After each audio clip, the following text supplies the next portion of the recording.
लक्ष्मी के साथ वरुण का एक बहुत बड़ा संयोग है। एक अद्भुत संयोग होता है कि माँ लक्ष्मी के साथ वरुण और अन्नपूर्णा आदि देवी देवताओं की, इसलिए गोमती चक्र कम से कम 11 ले आएं और कौड़ी भी आप कम से कम 11 मात्रा में ले आएं और उसे आपको पोटली बना करके रखना है। धनिया भी इसीलिए बताया गया है। और ध्यान रहे आप खड़ी हल्दी भी लेकर के आएंगे जो कि 7 पीस कम से कम हो। यह समग्र सामग्री को आप लाएंगे और अपने पूजन स्थल पर आप स्थापित करेंगे। लाल कपड़े से चौकी का आप सुंदर निर्माण, पहले लकड़ी की काष्ठ की चौकी आप रखें, उस पर लाल कपड़ा बिछाएं, उस पर साक्षात धन्वंतरी की प्रतिमा और गणपति लक्ष्मी की प्रतिमा को स्थापित करें। ध्यान रहे कि पान के पत्ते पर अगर स्वास्तिक का निर्माण करके तब प्रतिमा को रखा जाएगा तो अति महत्वपूर्ण होगा। क्यों? क्योंकि कहा गया है गणपति, लक्ष्मी, कुबेर, सरस्वती, अग्नि और वरुण यह कलिकाल के प्रत्यक्ष देवताओं में है। इनका आवाहन नहीं किया जाता, यह अपनी श्रद्धा के अनुसार जहां हम इनको स्थान देते हैं वहीं आकर के निवास करने लगते हैं। तो ऐसे में आप गणपति को स्थान दें। अब पूजन में आपको कौन कौन से देवताओं को स्थापित करना है। यमराज को आप किस विधि से स्थान देंगे? आप एक कटोरी में या पात्र में आप सफेद चावल रखें, अर्थात किसी भी प्रकार का कोई रंग ना हो उसमें और टूटा हुआ चावल ना हो। साथ ही साथ एक नारियल अर्थात गरी के गोले पे, सूखे गोले पर आप एक स्वास्तिक का निर्माण करें। ध्यान रहे अगर स्वास्तिक आप बना लेते हैं या फिर सूर्य की आकृति को अगर आप बना लेते हैं तो अवश्य बनाएं और कलावे से लपेट दें उस गोले को। लपेटने के बाद आप वहीं यम देवता को स्थान दें। यमराज के सामने आपका चौमुखी दीपक सरसों के तेल का जलाया जाएगा।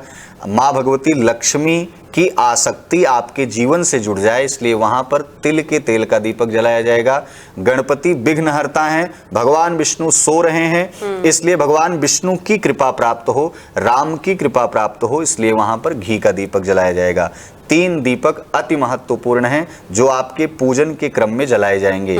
एक दीपक चौमुखी जलेगा जो सरसों के तेल का होगा, बाकी सामान्य रूप से एक बत्ती का भी दीपक आप जला सकते हैं। अब ऐसे में त्रयोदशी तिथि है तो दीपक कितना जलाएं? कम से कम 13 दीपक आप जलाएं जो कि आप अपने दरवाजे पर, मुख्य द्वार पर, जहां नल हो वहां पर, जहां पर आप अपना जो है अनाज की सामग्री, खाद्य सामग्रियां रखते हैं आप वहां पर रखें। अपने आंगन में जलाएं, आप अपने छत पर जलाएं, आदि आदि जगहों पर इन समस्त दीपकों को सुनियोजित ढंग से आप सुसज्जित करें।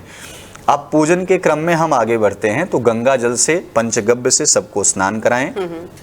पुनः शुद्ध जल से स्नान कराने के बाद वस्त्र के रूप में आप गणपति लक्ष्मी को एक आप चुन्नी या दुपट्टा या फिर श्रृंगार सामग्री के साथ साथ कोई साड़ी भी अगर आप चढ़ाते हैं तो वह आपके प्रसाद तुल्य हो जाएगी। या फिर पूजन के बाद उस साड़ी को और श्रृंगार सामग्री को किसी आचार्य से जब आप पूजन करा रहे हो तो उसे स्वयं प्रसाद में ले लें।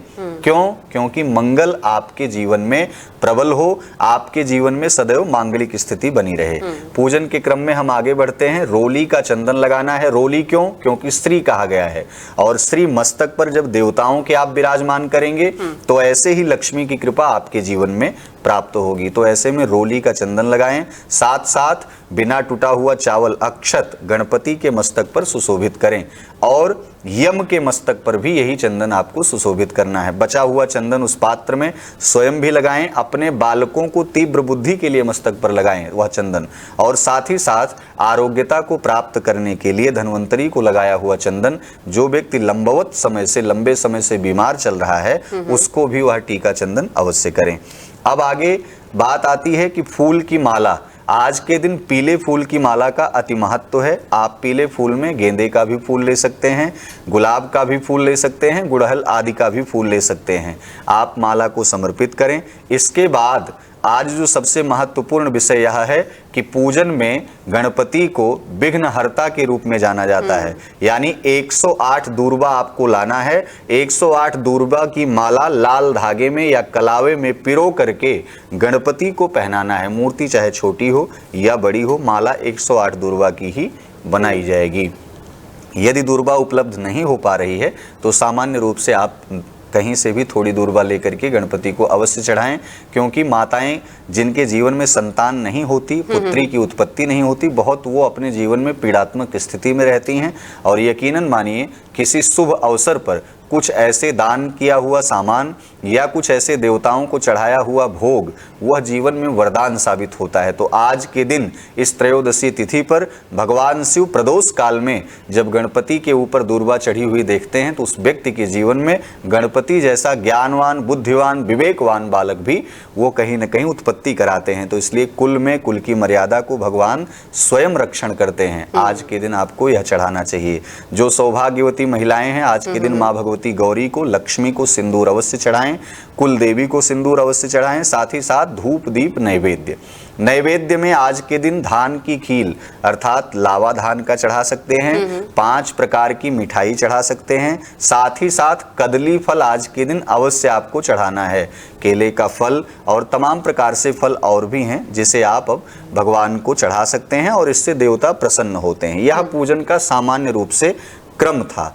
अब इसके बाद आप जप करें, आप ध्यान अर्चन करें, वहां साधना कर सकते हैं मंत्रों की। यह आपको पूजन क्रम तो मैंने बता दिया, लेकिन अभी ध्यान रहे कि जनसत्ता के दर्शकों को मैंने पूजन का मुहूर्त नहीं बताया है कि पूजन का मुहूर्त है कब। अब आपको बता देते हैं कि यह सारी क्रिया करने से पहले मुहूर्त कब है।